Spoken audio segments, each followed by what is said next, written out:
দেশে ছড়িয়ে পড়ছে এক রহস্যজনক প্রাণঘাতী ভাইরাস। শুরুতে একে নিপাহ ভাইরাস বলে ধারণা করা হলেও নতুন গবেষণায় বিজ্ঞানীরা নিশ্চিত করেছেন এটি নিপাহ নয়। ভাইরাসটির উৎস বাদুড়বাহিত নতুন একটি জীবাণু থেকে, যা মানুষের জন্য মারাত্মক ঝুঁকি তৈরি করতে পারে।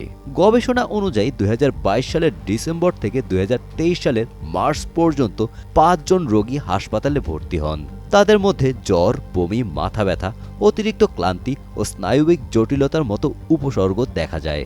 আক্রান্ত সবাই খেজুরের কাঁচা রস পান করেছিলেন, যা বাদুড়ের সংস্পর্শে আসে।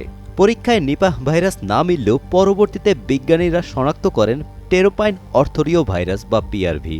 এই ভাইরাস দীর্ঘমেয়াদী জটিলতা সৃষ্টি করতে পারে, এমনকি মৃত্যু ঝুঁকিও রয়েছে।